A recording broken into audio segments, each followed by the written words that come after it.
요즘 뉴스에 나오는 갑질 논란을 보면서 뭐 저런 인간들이 다 있나 생각만 했지 그게 제 일이 될 거라고는 생각도 못했어요. 예비 시어머니의 이중성 때문에 준비하던 결혼을 파혼하게 된 20대 후반의 여자입니다. 저는 동네에서 부동산을 하던 부모님 덕분에 어릴 때부터 제 이름보다는 최씨 복덕방 둘째라고 불렸어요. 저희 부모님은 살면서 제가 본 사람 중에 가장 성실한 사람들이라고 해도 과언이 아닐 정도입니다. 매일 바쁘게 일하시는 분들이었고 그런 부모님의 노력 덕분에 풍족한 학창시절을 보낼 수 있었어요. 비록 어린 시절 부모님과의 추억이 거의 없다는 단점이 있었지만요. 평일 주말 할 거 없이 바쁘신 부모님이셔서 어린 시절부터 저희 자매는 둘이서 모든 일을 해결해야 했어요. 그 덕분이라고 해야 할까요? 자매들의 성격이 누군가에게 의존을 하기보다는 모든 걸 스스로 해결하려고 하는 자립적인 생각들로 자라게 되었습니다. 그렇게 시간이 흘러 대학 졸업반이 되기 전에 바로 취업을 하는 것보다 좀 더 넓은 세상을 보고 싶었어요. 대학 생활 내내 알바를 해서 모은 돈으로 부모님께 손 벌리지 않고 미국으로 2년간 어학연수를 떠나게 되었어요. 몇 년이나 철저하게 준비해서 시작한 미국 어학연수 생활. 그렇게 자립적인 사람이라고 생각했던 제가 그저 부모님 그늘 아래서 편하게 살았구나를 깨닫는 데는 그리 오랜 시간이 걸리지 않았어요. 방 하나 구하는 것부터 어학원 알아보는 것까지 쉬운 일이 하나도 없었습니다. 준비했던 돈은 2년간 미국 생활을 하기에는 턱도 없었습니다. 알바를 구하려고 해도 영어를 아주 잘하지는 못하니 동양인 여자아이를 받아주는 가게는 없었어요. 결국 회사를 다니고 있던 우리 언니에게 돈을 빌릴 수밖에 없었습니다. 나중에 알게 된 사실이지만 아버지께서는 제가 어학연수를 할 때부터 이런 일을 예상하셨다고 해요. 고집센 둘째에다가 분명 본인에게 손 벌리지 않을 거라며 언니를 통해서 지원해 주셨다고 합니다. 그 덕에 중간에 한국으로 돌아갈 일은 없었어요. 그렇게 1년쯤 지났을까요? 영어도 많이 늘었고 미국 생활에도 적응을 하면서 샌드위치 가게에서 일을 하게 되었어요. 그곳에서 그 남자를 만나게 되었습니다. 매일 오전 10시쯤 허름한 차림에 가방을 메고 메뉴판을 뚫어지게 쳐다보다가 주문을 하고는 했어요. 그의 선택은 늘 가장 싼 2불짜리 샌드위치와 1불짜리 커피였고 그의 가방에 그려져 있는 태극기를 보고 우리나라 사람이라는 걸 알게 되었습니다. 외국 생활을 해보신 분들은 다 공감하실 거예요. 그런 데서 한국 사람을 보면 그렇게 반가울 수가 없거든요. 특히 제가 살던 곳이 한국 유학생은 거의 없던 지역이라 한국 사람을 마주하는 일이 거의 없었고 제 또래 사람은 더욱 없었어요. 매일 가장 싼 샌드위치를 시키는 그의 모습이 뭔가 저와 비슷한 것 같아서 사장님 몰래 2달러짜리 샌드위치를 10달러짜리 샌드위치처럼 만들어줬더니 그가 저를 이상하다는 듯이 쳐다봤는데요. 한국 사람이죠? 서비스예요. 저희는 그렇게 인연을 가지게 되었어요. 가끔 만나서 밥을 먹으면서 이런저런 이야기를 나누다 보니 그에 대해서 알게 되었는데요. 바이올린 공부를 위해 미국으로 왔다는 그는 집안의 온 가족이 음악을 하고 있는 음악가 집안이었습니다. 여유가 좀 있는 집안 형편이었음에도 어릴 때부터 부모 덕에 성공했다는 소리가 듣기 싫어서 부모님 지원 없이 지내다 보니 가장 싼 샌드위치밖에 먹을 수 없었다고 말했어요. 매일 메뉴판 앞에서 고민을 하던 이유를 듣게 되니 그와 제가 많이 닮았다는 생각이 들더라고요. 그에게 뭔가 모를 동질감을 느끼게 되었고 먼 미국 땅에서 피 끓는 20대 중반의 남녀의 만남은 좋은 관계로 발전하게 되었어요. 시간은 참 빠르게 흘러갔어요. 예정했던 2년의 어학연수를 마치게 되어서 제가 먼저 한국으로 들어오게 되었고 그 후 남자친구도 학업을 마치고 돌아왔습니다. 2년간의 열애 끝에 결혼을 약속하게 되었어요. 예비 시어머니께서는 본인이 적극 참여한 불우이웃을 위한 자선음악회에 저를 초대해 주셨어요. 그곳에서 예비 시댁 식구들과 처음 만남을 가지게 되었어요. 듣던 대로 남자친구의 집안에는 부모님 형제는 물론 심지어 삼촌, 고모들까지도 전부 음악을 하는 음악가 집안이었어요. 늘 바쁘다 보니 대화가 적었던 저희 집과는 달리 가족들끼리 같이 노래도 부르고 공연도 하는 남자친구의 집안을 보니 뭔가 부럽기도 하고 신선했는데요. 특히 예비 시어머니께서는 항상 노블레스 오블리주를 실천하기 위해서 노력하신다고요. 매년 자선과 후원도 이렇게 참여하시고 봉사활동도 다니시면서 약자들을 위한 삶을 살고 계신 분이더라고요. 저런 훌륭한 사람이 시어머니가 되실 분이라는 게 뿌듯하고 자랑스러웠어요. 시댁 식구들과의 첫 만남 이후 같이 자선단체에 봉사활동 다니면서 시댁 식구들과도 많이 가까워졌고 저희 아버지 건물에 있는 한 식당에서 상견례 약속을 하게 되었습니다. 상견례 전에 본가를 찾았는데 아빠의 오른팔에 깁스가 둘둘 말려 있었어요. 아빠, 손에 깁스는 뭐예요? 다쳤어요? 아빠는 별거 아니라며 웃어 넘기셨어요. 아빠는 부동산업을 하시면서 허튼 돈 안 쓰고 좋은 건물이 나올 때마다 사고 관리하고 하셨어요. 그러다 보니 지금은 꽤나 큰 건물의 건물주가 되셨지만 20년 전 2층짜리 건물을 지을 때나 지금이나 달라진 건 하나도 없었어요. 늘 자기 건물은 주인이 직접 관리해야 가치 있는 거라며 직원들과 함께 청소기를 들고 다니며 청소를 하셨어요. 위험한 일을 직원들 어떻게 시키냐며 본인 스스로 허드렛 일을 자처하기도 하셨고요. 그러다 보니 감전도 당하신 적도 있고 이마가 5cm 찢어져서 피를 철철 흘릴 때도 있었던 터라 딸 입장에서는 이제는 좀 내려놓고 쉬어도 되지 않겠냐고 하면 늘 하시던 말씀이셨어요. 내가 이렇게 하라면 누가 이렇게 하니? 내가 내 건물 스스로 잘 갈 거야. 여기 새들어서 장사하시는 분들한테 좋지 않겠어? 아빠는 건물에서 일하시는 직원분들이나 세입자분들을 먼저 생각하시는 분이었어요. 그러다 보니 아빠 건물에 한번 자리 잡은 곳은 오랫동안 그곳에서 영업을 했어요. 건물 식당의 이모님과도 거의 가족처럼 지냈기에 제 상견례 장소를 부모님과 10년 넘게 인연을 맺어온 이모님의 가게로 결정한 것도 어찌 보면 당연한 일이었습니다. 식당 이모님은 본인이 책임진다며 음식도 정말 정성껏 준비해준다고 하셔서 상견례 전에 가게를 방문했어요. 이모님께서는 정말 충격적인 이야기를 해주셨습니다. 현아야, 김 사장님 팔 좀 괜찮으시니? 그때 보니 많이 다치신 것 같은데.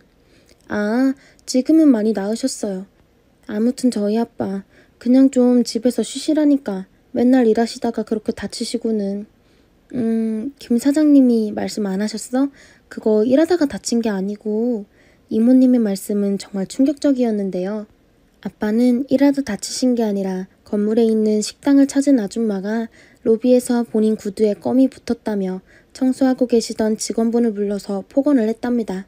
그걸 본 아빠는 그 아줌마와 다툼이 있는 중에 말리시다가 그 부부로부터 폭언과 폭행을 당했다고 해요. 그때 순간 며칠 전 남자친구가 저에게 했던 말이 떠오르더라고요. 자기야, 오늘 우리 엄마랑 아버지가 식당에 갔다가 낭패당했다더라. 엄마 구두에 껌이 붙어서 항의했더니 거기 경비랑 청소하는 사람이 오히려 막 몰아붙였다고 하더라고. 요즘엔 무슨 항의만 해도 갑질이라고 오히려 적반하장이니.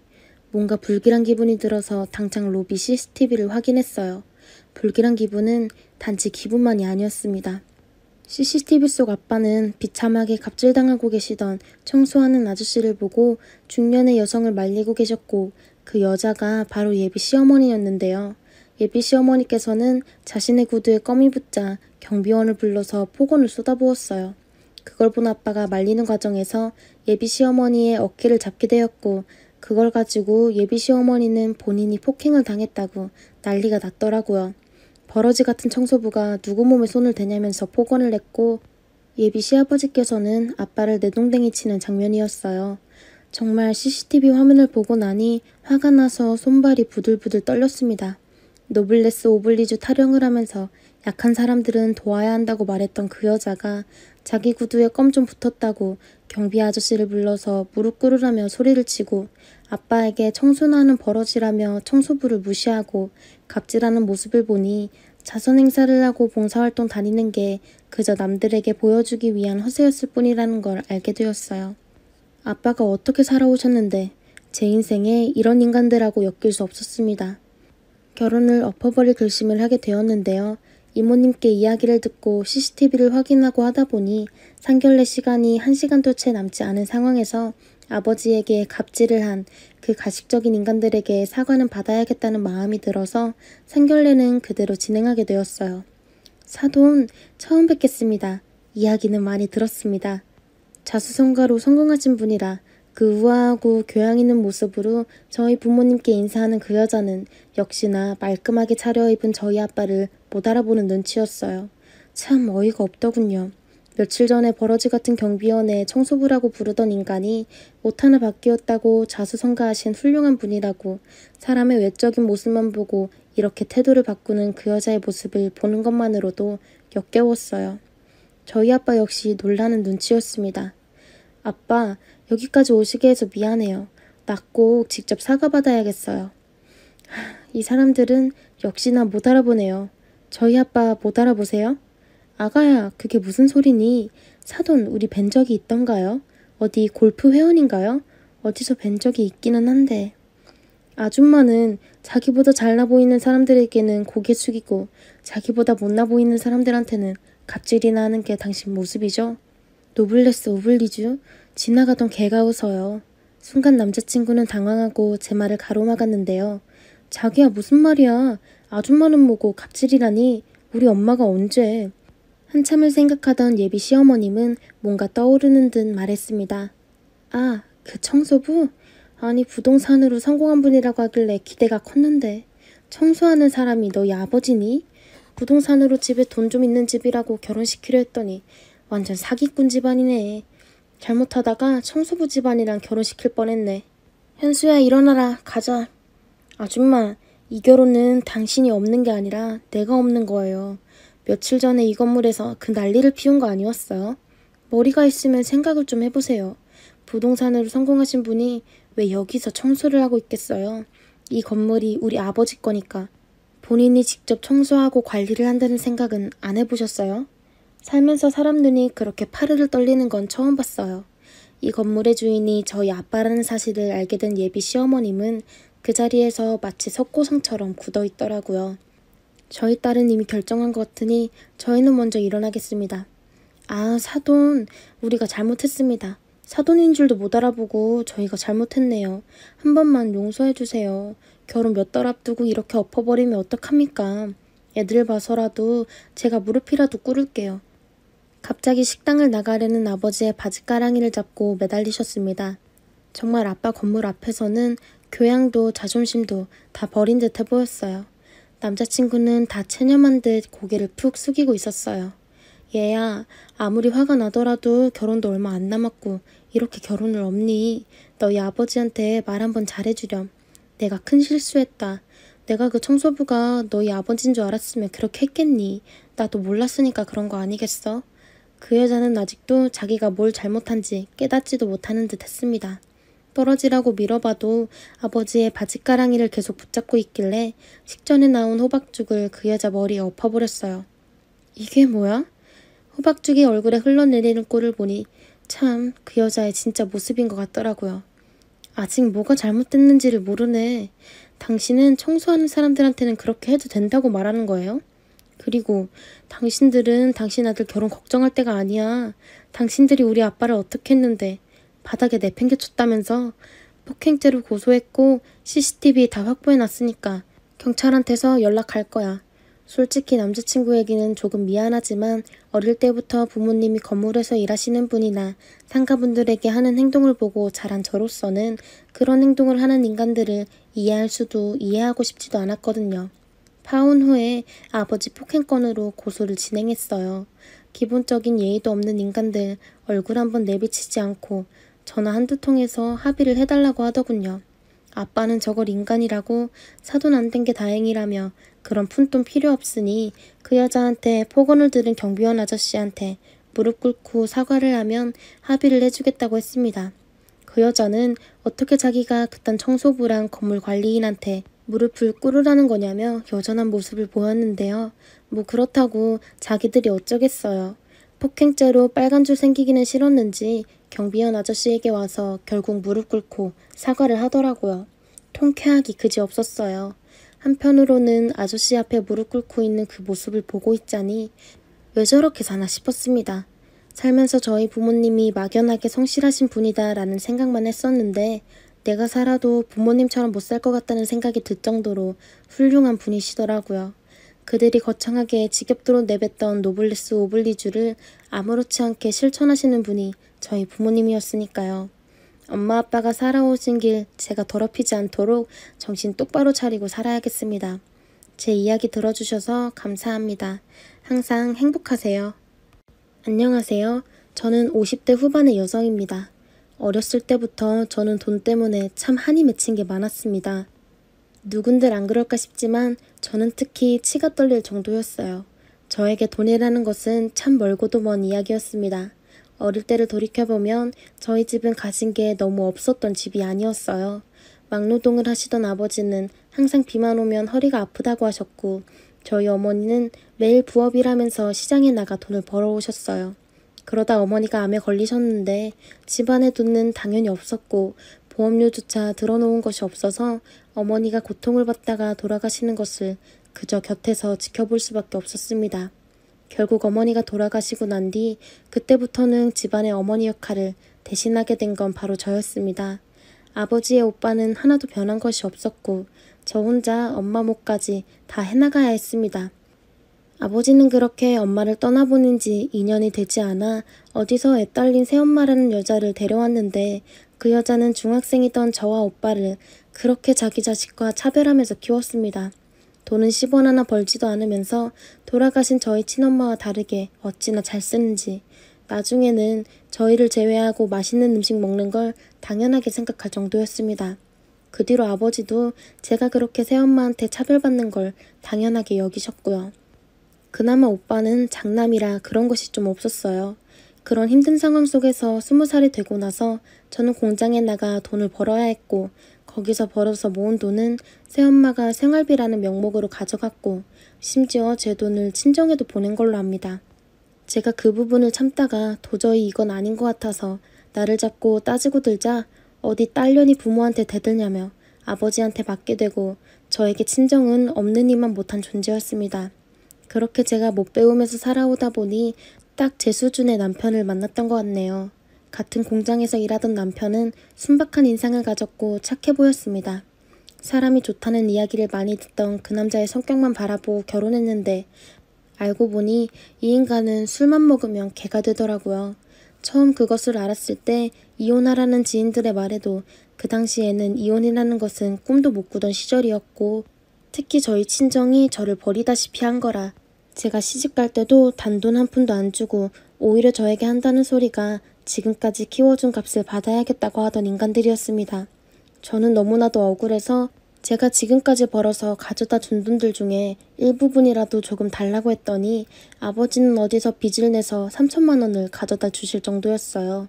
그리고 저한테 출가 외인이니 이제 집안에 발들일 생각은 말라며 가진 재산도 탐내지 말고 앞으로는 남편 말 잘 듣고 지내라고 하던 게 친정이었어요. 남편의 이런 점을 잘 알고 있었나 보더라고요. 이미 몇 번 난동을 부려서 경찰에 끌려간 적도 있을 만큼 남편이 술만 먹으면 난폭한 개가 되는 일이 많았었고 그걸 알면서도 저한테 한마디 말도 안 하고 결혼을 시키셨어요. 시아버지는 일찍 돌아가셨고 시어머니도 나이가 엄청 많았습니다. 결혼한 지 얼마 되지 않아서 시어머니가 아프셔서 그 뒷바라지조차도 돌아가실 때까지 제가 다 했습니다. 남편은 집안의 늦둥이라 오냐오냐 키워서 평소에는 눈치나 보고 했지만 그놈의 목구멍에 술만 밀어넣으면 마음속을 싹 다 풀어내는 아주 독하고 더러운 버릇이 있었던 것 같더라고요. 한 번은 남편이 저한테 술이 모자르다고 회사에서도 난동을 부려서 잘리게 된 이후로는 대놓고 술주정뱅이처럼 살며 집안에서 난동을 부렸습니다. 저를 지켜준 것은 오로지 제 아들이었어요. 남편의 술주정은 갈수록 늘어나 나중에 저뿐만 아니라 아이들에게까지 손찌검을 하기 시작했어요. 저는 그렇게 지옥 같은 곳에서 보내다 보니 큰아들이 고등학생이 되던 날 또 술주정을 부리면서 폭행을 시작한 남편을 먼지나게 때린 이후로 그때부터 남편이 아들 눈치를 보며 술도 잘 안 마시더니 결국은 집을 도망나갔습니다. 남편이랑 그때부터 별거를 했지만 그래도 시댁과는 인연이 끊기지 않았어요. 그나마 힘들게 살 때 모자란 생활비를 뒷바라지해준 건 다름 아닌 아주버님이었거든요. 제가 시어머니 치매를 뒷바라지한다며 간병인비라며 돈을 보내주셨습니다. 나중에 남편이 그렇게 직장에서 잘리고 집안에서 술만 먹고 있는 걸 알고는 돈을 더 많이 보내주시면서 힘내라고 할 정도였어요. 그러나 아주버님과는 달리 시누이는 시집 한번 잘 가서 그걸로 항상 저희 남편을 개무시하고 저희 집안을 무시했습니다. 남편은 인간 같지 않던 놈이라 무시당할 수밖에 없었는데 그 무시가 남편뿐만 아니라 저희 아이들에게까지 이어지게 되니 저도 너무 견디기가 힘들더군요. 결혼 후부터는 시누이는 좀 아나무인이었습니다. 아무 때나 저희 집에 비번을 누르고 들어와서 냉장고를 열어 제끼며 먹고 싶은 건 다 먹고 어차피 이것들 다 자기 남편 돈으로 산 건데 자기가 먹는 게 뭐 어떠냐고 할 정도였고 남편의 친누나라고 시어머니처럼 저를 부려먹기도 했습니다. 명절날엔 과외를 많이 해서 공부시키던 자기 아이들과 학원비도 없어서 학원도 못 간 우리 아이들을 비교하면서 그래도 여동생이라고 폭력이나 쓰는 남편을 감싸고 나중에는 대놓고 조카들한테 저희 아이들 보고 무식하니까 같이 놀지 말라고 말을 할 정도였어요. 그 외에도 시누이는 시어머니 생일부터 시작해서 추석 같은 행사만 있으면 맨날 말이 친정에 돈 빼돌린 거 아니냐며 왜 이리 돈이 없냐고 이번에 준비한 게 왜 겨우 이거냐고 집에서 뭐 했냐고 여태 얼마나 빼돌렸냐며 남편 선물 사는데 겨우 이딴 싸구려를 사느냐며 우리 남편이 돈을 얼마나 보내주는데 입을 싹 닫는 거냐고 돈은 도대체 어디에 쓰고 있냐고 이런 말들로 저를 미치게 하더군요. 그래도 어쩌겠습니까. 제 남편이 개차반이라 그런 것을. 그래도 아주버님께서는 인품이 참 좋으셔서 조카들한테도 많이 안 주는 용돈을 저희 아이들에게는 명절마다 거금을 들여서 주셨고 저희 집에도 지원을 해주셨어요.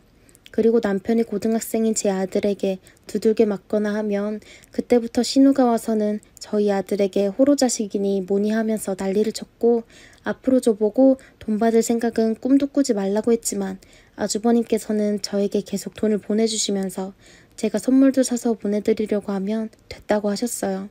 그 일로 시누이가 아주버님과 제가 바람 피우는 게 아니냐며 자기가 돈 보내지 말라고 했는데 도대체 왜 계속 돈을 보내냐고 했는데 아무리 까뒤집어도 둘이 바람핀 그런 흔적이 없으니 어쩔 수 없이 넘어가게 된 웃지 못할 사건도 있을 정도였습니다. 그래서 명절날 인사를 안 드릴까 싶어서 안 가면 돈을 받아 처먹어 놓고는 은혜도 모른다고 하고 또 가면 자기가 지켜보고 있으니 자기 남편한테 꼬리치는 거 걸리기만 해보라며 애들 앞에서 모욕까지 주던 그런 신우를 볼 때마다 저는 참으로 한심스러웠어요. 그 뒤로 아이들이 성인이 되고 나서는 제가 아주버님께 그동안 고마웠다고 돈은 이제 그만 보내주셔도 된다며 제가 어떻게든 지금까지 지원해 주신 거 갚아나가겠다고 했습니다. 저라고 왜 자존심이 없었겠습니까? 아이들 먹여 살리려고 저 하나 망신당해서 애들 학원이라도 보내줄 수 있으면 다 참을 수 있었거든요. 그런데 아들이 성인이 되고 나서 더 이상 그 돈이 없어도 어떻게든 먹고 살 수는 있겠더군요.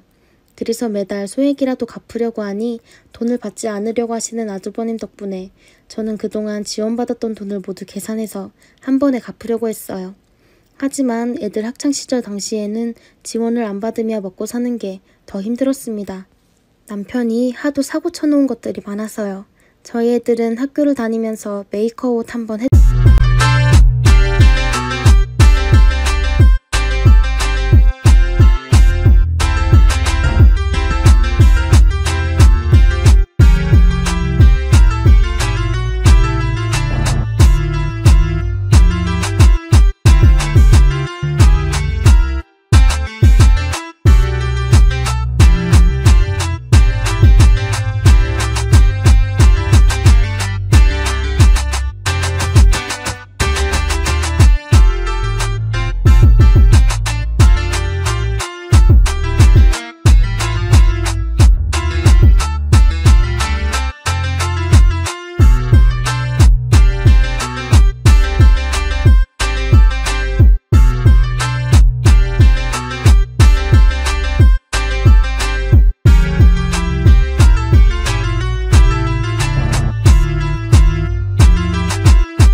사는 것이 참 짠하더군요. 돈이 없는 집안이다 보니 변변찮은 학원도 못 다녔고 아들도 대학은커녕 현실적으로 돈을 벌어야겠다며 학교 성적이 되었음에도 불구하고 고등학교를 실업고로 진학했습니다. 아들이 실업고를 가겠다고 하자 그 명절날 신우가 얼마나 비웃던지 아들 얼굴이 다 시뻘개져서 씩씩거리는 걸 겨우 달래서 데리고 나왔습니다. 아들은 그렇게 고등학교 졸업반이 되자 공장에 들어가서 일을 하였고 성인이 되고 나서 바로 군대를 다녀오더니 그때부터는 공사장을 떠돌면서 소위 말하는 막노동을 하더군요. 지방을 떠돌며 일하고 다니면서 독하게 돈을 모으던 아들이 저는 그래도 자랑스러웠습니다. 신세한탄하며 보고 큰 게 알코올 중독자 아버지였는데도 저렇게 아등바등하며 독하게 일하면서 돈을 모을 수 있다는 게 내 아들이지만 참 대견하고 자랑스럽더라고요. 그렇게 일하느라 명절날조차도 모두 제 아들을 사정없이 씹더군요. 막노동 일을 하는 자식이라며 없으니까 못하는 말이 없을 정도로 험담을 하길래 저 역시 더는 못 참고 그런 시누이와 머리카락을 뜯으며 싸움까지 할 정도였습니다. 그러자 시누이는 이제 돈 받을 거 다 받았다 이거냐며 천한 것들은 역시 은혜를 전혀 모른다는 둥 헛소리를 하더라고요. 저희가 하도 싸우자 결국 아주버님이 저희 둘에게 화를 내면서 말리고 나서야 끝이 날 정도였어요. 그만큼 시누이와 저와의 관계는 최악으로 치닫을 정도였습니다. 그렇게 된 이후로도 저는 아주버님에게 돈 빚진 것은 갚아야 된다는 생각으로 꾸준히 돈을 모아서 보내드리자 시누이는 이제서야 갚냐고 큰 소리를 치더군요. 아주버님은 저에게 안 돌려줘도 되는데 왜 이러시냐며 천원댁이 너무 과하게 준 것 같다고 했어요. 돌려주려 했지만 저는 시누이한테 더 이상 빚진 게 없고 싶다고 끝내 드리고 말았습니다. 그렇게 돈관계를 정리하고 시누이와의 관계가 끝이 나나 했는데 그것도 아니었습니다. 그래도 자기 자식을 자랑이라도 하고 싶었는지 큰 조카가 대기업에 취직하고 둘째 딸은 음악을 한다면서 저에게 꼬박꼬박 전화해서 자랑을 해야 되는지 잊을만 하면 찾아와서 속을 아주 뒤집어 놓는 것은 여전했습니다. 이제는 돈관계가 없어지고 나니까 자식 자랑을 하고 싶었나 봅니다. 그렇게 십수년의 세월이 지났을 무렵 판도가 바뀌기 시작했습니다. 아들은 젊은 날 그렇게 노가다 하고 힘든 일이라는 일은 다 하더니 어느 날 군대에서 만난 고참이 아들의 성실함이 생각나서 동업을 하자고 부르게 되었고 거기에 사업을 하러 간다고 지방으로 갔습니다. 신우는 그걸 알고 자기 아들은 대기업에 취직을 해서 연봉을 많이 받는다고 말하면서 항상 저희 아들이 성공했는지 안 했는지 그게 왜 궁금한지 틈만 나면 근황을 물었고 저는 그저 제 아들은 열심히 살아가고 있다고 이런 말 정도만 전했어요. 그런데 아들은 생각처럼 일이 잘 안 풀렸나 보더군요. 원래부터 저희 아들은 별로 말도 없고 과묵했는데 혹시나 일이 힘들지 않았냐고 걱정하는 것이 다였습니다.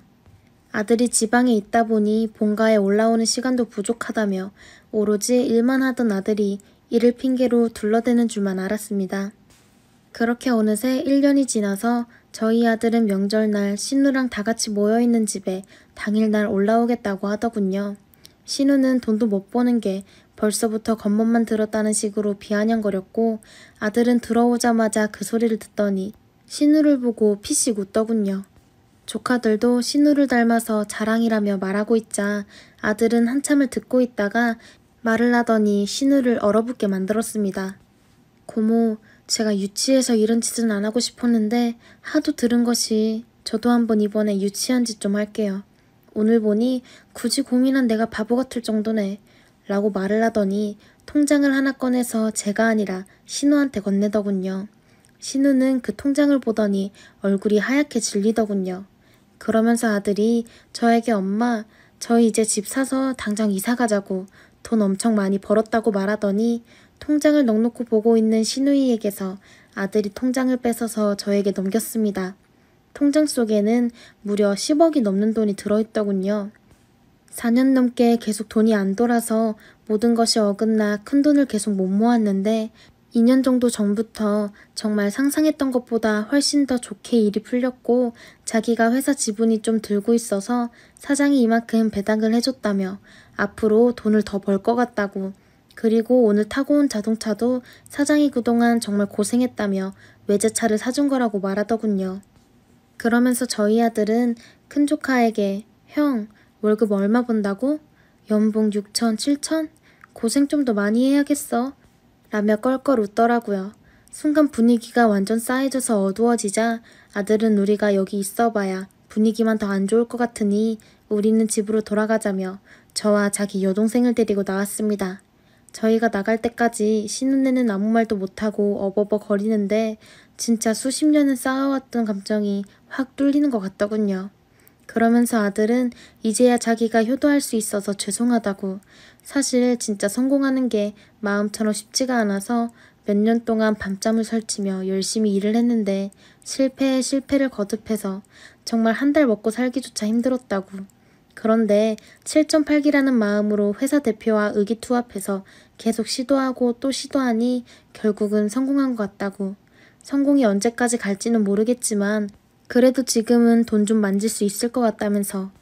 제 아들이 자기 여동생을 보더니 너도 이 오빠가 집을 사줄 테니까 당장 독립 준비하라고 말했고, 저에게도 이제는 식당 같은 데 나가지 마시고 좀 쉬시라고, 앞으로 아들이 생활비는 꼬박꼬박 보내드리겠다며 저에게 말은 했지만 제가 어찌 감히 아들 돈으로 연명을 하겠습니까? 저도 그 뒤로는 식당을 안 나갔어요.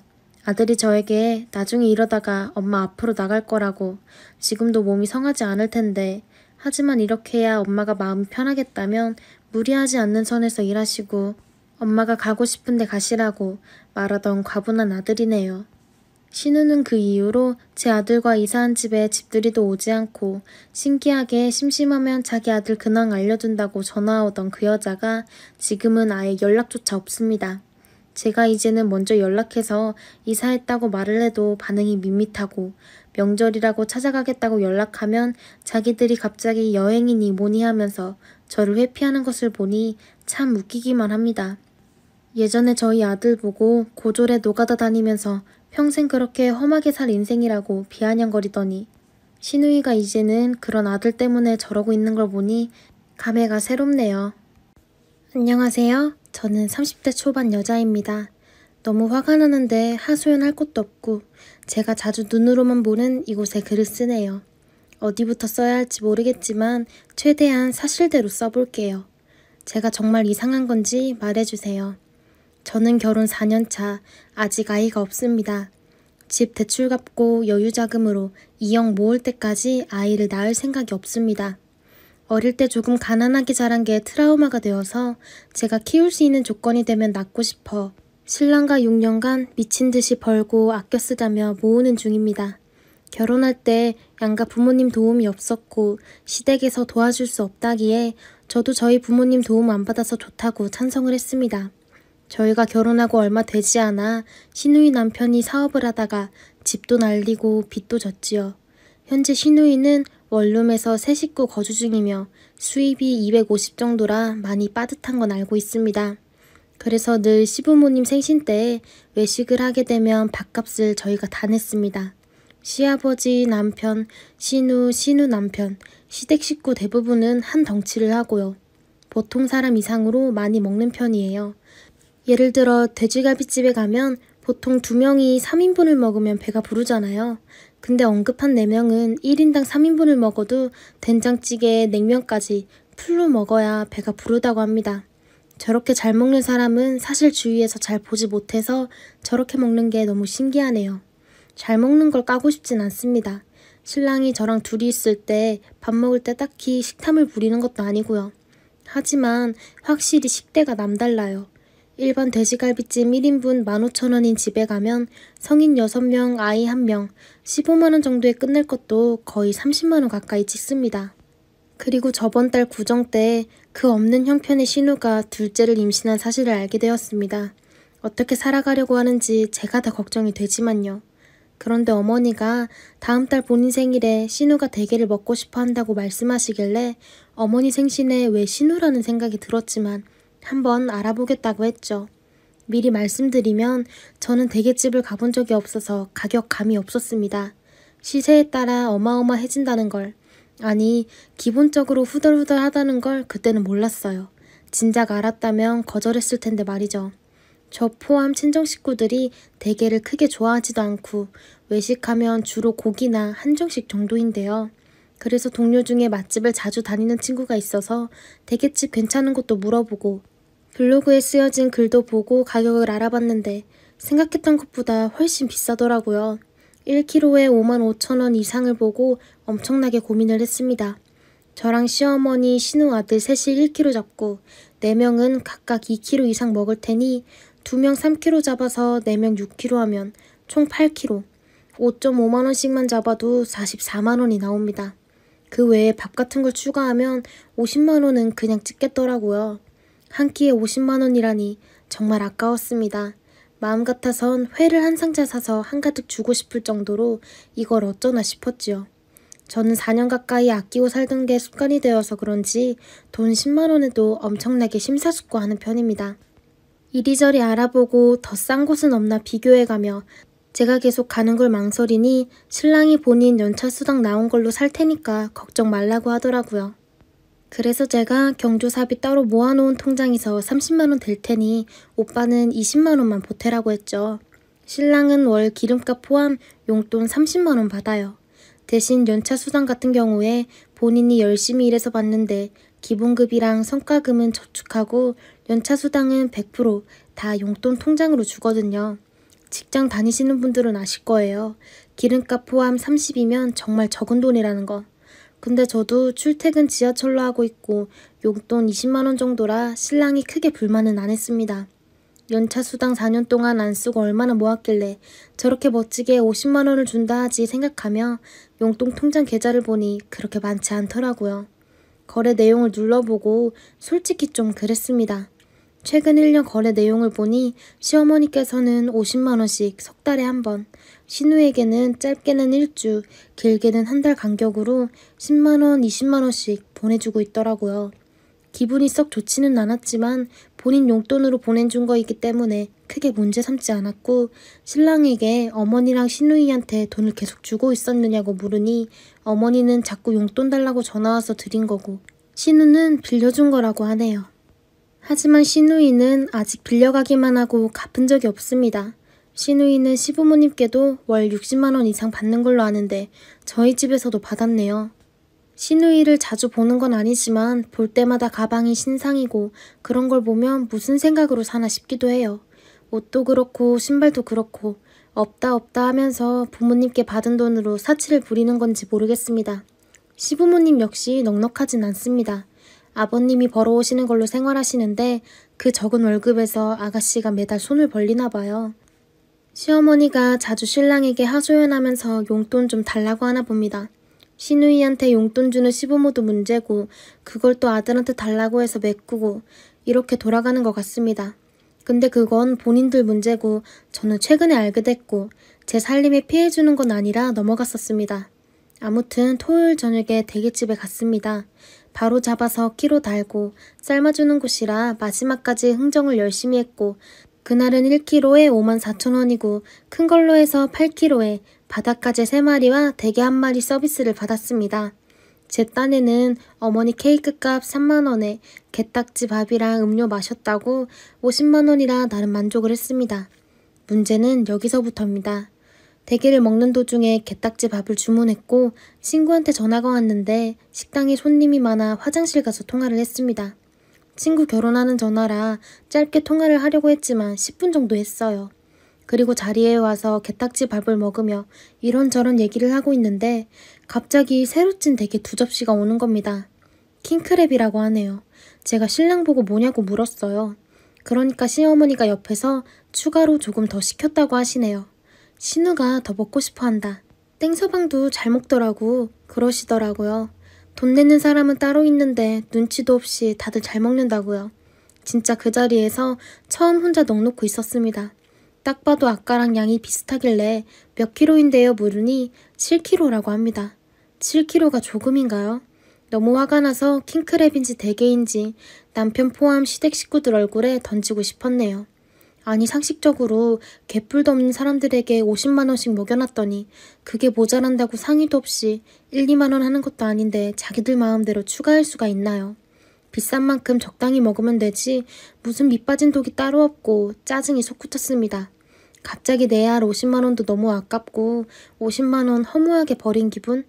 열받아서 추가로 나온 킹크랩 먹고 싶은 마음도 없었고 시댁 식구들이 먹는 것만 쳐다봤습니다. 예상대로 시누이 부부가 3분의 2는 다 먹었고요. 시부모님 커피 뽑아드리고 남편과 시누이를 잠깐 화장실로 불렀습니다. 킹크랩 추가한 거 아가씨가 내셔야 할 것 같아요.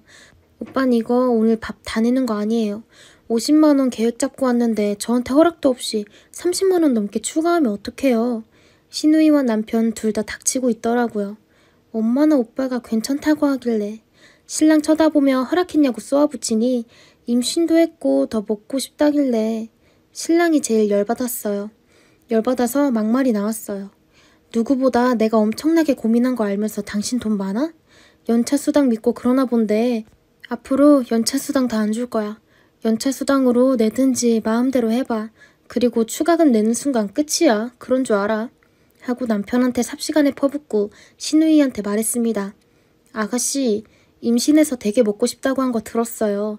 그래서 가격이 비싸지만 제 나름 다들 배부를 수 있게 주문했고 그 정도만 드셨으면 저도 기분 좋게 사줬죠. 대책 없이 추가하면 그 돈을 누구 보고 내라고요. 아이 아빠인 아가씨가 내세요. 제가 킹크랩 한 입도 안 먹고 누가 제일 많이 먹나 봤는데 두 분이 제일 많이 드셨어요. 부모님들 드신 건 저희가 낼 테니 두 분이 가져 드신 건 두 분이서 내주세요. 저도 형님이 사는 줄 알고 돈이 없어요. 참고로 시누이 부부는 신용불량자라 신용카드도 없습니다. 시누이가 집에 가서 이체해드릴게요. 계좌번호 주세요. 대충 이런 대화들이 오갔고 제 말에 자존심이라도 상한 듯 시누이는 이체해준다고 큰 소리를 치고 나가더라고요. 시누이는 시아버지 차 타고 갔고 저는 신랑이랑 둘이 타고 바로 헤어졌습니다. 그동안 저희 친정과 시댁을 비교하고 싶진 않았습니다. 하지만 이건 해도 해도 너무한다고 우리 부모님이 언제 너한테 밥값 한번 내라고 한 적이 있느냐고 누가 봐도 너희 집 사람들 심하지 않느냐고 하니 신랑은 미안하다는 말만 계속 하더라고요. 시누이한테 돈 받기 전까지 또 빌려주면 끝이다. 누군 돈 쓸 줄 몰라서 이러고 사냐. 나중에 아기 낳으면 남의 손에 안 맡기고 내가 직접 집에서 키우고 하려면 돈이 필요해서 아끼면서 사는데 누구는 왜 돈 없으면서 필요한 거 다 사고 얻어먹고 다니고 내가 호구야? 라고 말했습니다. 저는 내 3살 정도까진 어린이집 보낼 생각이 없고요. 친정엄마나 시어머니께 봐달라고 하면 두 분 나이도 있으신데 병나고 용돈도 챙겨드리니 제가 키우고 싶어서 젊을 때 고생하자고 생각했는데 옷 한 벌 제대로 안 사입고 처녀 때 입던 옷 돌려 입고 하는데 너무 화가 났습니다. 그동안 저는 경조사 통장을 만들어서 시댁 친정 똑같이 드렸고요. 명절, 생일, 어버이날 때 용돈 그리고 만약에 시댁 외식으로 30만 원 나오면 똑같이 30만 원을 친정 외식비로 빼놓았습니다. 친정 외식비로 빼놓은 봉투에 돈이 다 그대로 있을 정도고요. 저희 부모님은 제가 봉투 드리면 안 받을 때도 많아서 제가 엄마한테 가지고 있으라고 억지로 드립니다. 그런데 이놈의 시댁은 얼굴만 보면 뭐가 먹고 싶다. 올 때 뭐 좀 사와라. 여행 가고 싶다. 이번엔 정말 호구짓 그만하고 싶어서 신우에게 계좌번호 보냈습니다. 어디 한번 어떻게 하나 보고 싶었습니다. 읽고 답이 없더라고요. 그리고 3일이 지났고 아까 오후에 카톡을 했습니다. 카톡은 아래 내용과 같아요. 아직 입금 안 되었던데요. 언니 진짜 돈이 없어요. 어차피 계산하신 거 그냥 넘어가 주세요.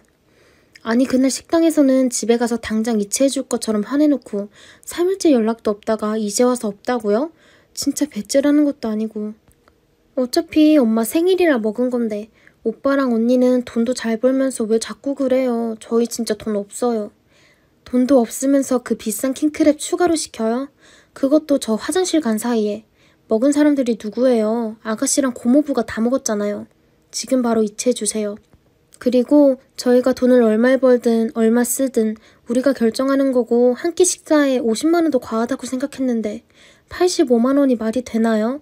대게도 아가씨가 먹고 싶다 한 거라던데 어머니 생일인데 왜 아가씨가 정해요? 제가 임신 중이니까 엄마가 저보고 먹고 싶은 거 골라도 된다고 했어요. 되게 오랜만에 먹으니 맛있어서 많이 먹은 건 미안해요. 근데 저희 사정 아시면서 왜 이렇게까지 돈 달라고 하는지 모르겠네요. 돈도 없으면서 그 비싼 걸 아무렇지 않게 시켜요? 매번 우리가 밥값 내니까 당연하게 생각하시네요. 임신해서 먹고 싶은 거 시댁 가서 사달라고 하세요. 우리가 애 아빠는 아니잖아요. 친정오빠랑 제가 만만해요? 긴 말 필요 없고 돈이나 보내주세요. 언니 진짜 너무해요. 오빠는 돈도 잘 벌고 집도 좋은데 저희한테 밥 한 끼 사주는 게 그렇게 아까워요? 언니가 아직 아이가 없어서 잘 모르나 본데 생활비가 매달 너무 부족해요. 네, 아까워요. 오빠한테 저 몰래 돈 빌려간 것도 알고 있어요. 10만 원, 20만 원씩 빌려간 게 250 정도 되던데 그건 대체 언제 갚을 거예요? 나중에 태어날 아기 생각해서 오빠랑 저 엄청나게 아끼고 살고 있어요. 오빠 용돈 30만 원인 거 아세요? 근데 아가씨는 오빠며 어머니께 돈 받아서 가방 사고 옷 사고 탕진하기 바쁘면서 어머니 생일에 댁에 본인들이 다 먹어놓고 댁에 먹은 거 낼 돈은 없어요? 내일까지 35만 원 이체 안 하면 앞으로 저 시댁에 도리 안 해요. 시부모님 생일에도 용돈 10만 원만 딱 드릴 거고 앞으로 아가씨 내외랑 겸상하는 일 없을 거예요. 오빠한테 빌린 돈 갚기 전까지 연락하지 마세요. 언니는 왜 부모님 생일에 형제들끼리 돈 가지고 그래요? 오빠가 장남인데 부모님 생일에 큰 선물 해주는 것도 아니고 오빠한테 돈 빌린 건 미안해요. 근데 오빠 돈으로 생활비 빌려 쓴 거예요. 가방 산 적은 없어요. 저희 부모님은 생일 이외에 외식은 없고 집에서 요리해 먹으셔서 저희 불러서 식사 한 끼 하고요. 언니들이나 저나 외식하게 되면 그 자리에서 반반 냅니다. 4년 동안 시댁 밥값을 우리가 다 냈지만 아가씨네는 커피 한 잔 안 사고 심지어 오빠 생일에 케이크 하나 안 샀습니다. 장남인 게 왜요? 장남은 전생에 나라를 팔아먹었나요? 온갖 돈을 다 쓰게 하는데 아가씨는 시부모님 딸 아니에요? 자식들이 부모님 챙겨야지 왜 제가 매번 아가씨 엄마를 챙겨요? 매번 고모부도 얻어먹을 생각만 하고 염치 없는 것도 하루 이틀이지. 저걸 끝으로 답도 없고 아니나 다를까 시어머니께 전화가 왔습니다. 사정 뻔히 알면서 저보고 너무 그러는 건 심한 거 아니냐고 하네요. 지금 울고불고 난리라고 35만 원 없으면 못 사냐고 그러네요.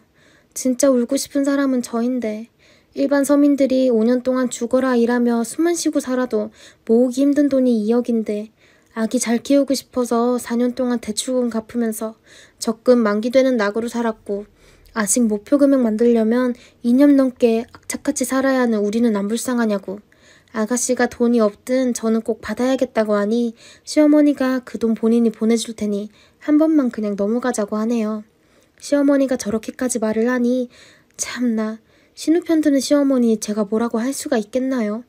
근데 며느리나 사위나 같은 입장인데 자기 딸 고생시키는 사위한테는 아무 소리 못하더니 며느리는 엄청나게 만만한가 봐요. 따지고 보면 저한테 잘해주셔야 본인에게 이득이라는 것도 모르시는 것 같기도 하고 서운한 마음에 35만 원 안 주셔도 돼요. 앞으로 효도는 사위한테 받으세요. 저는 그만하겠습니다.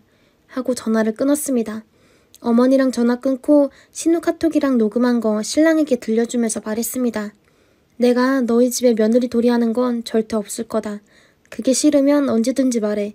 혼자 시댁 가는 것까진 상관 안 할 테니까. 대신 여동생이나 어머니한테 나 몰래 또 돈 줄 거면 난 당신 다시는 안 보고 갈라 설 거다. 라고 하니 신랑이 앞으로 본인 연차 수당 반은 저 사고 싶은 거 사고 자기는 안 줘도 된다고 미안하다고 연신 그러더라고요. 제 연차 수당은 자유적금에 넣고 있고요. 하지만 신랑 천성이 뭐 쉽게 바뀌겠나요? 평생 집안 호구 노릇하고 살던 사람인데 이제 다시는 못 그러도록 제가 단속을 해야 할 것 같습니다. 정말 많이 속상하네요. 응원의 댓글도 많았지만 이런 저보고 치사하고 찌찌하다는 댓글도 보았는데 정말 제가 그런가요? 저는 그동안 열심히 살면서 아낀 죄밖에 없는데 돈은 돈대로 쓰고 좋은 소리 한 번 못 듣고 이제부터 시댁에서 썼던 외식비로 사고 싶은 것도 사고 가끔 맛있는 것도 사 먹으면서 더 열심히 살아야겠습니다. 차라리 잘된 건지도 모르겠네요. 앞으로 후구생활 청산하고 이제부터는 그 돈으로 조금이라도 풍요롭게 살며 저를 위해 쓰려고요. 응원해주시고 읽어주신 여러분들 정말 감사합니다.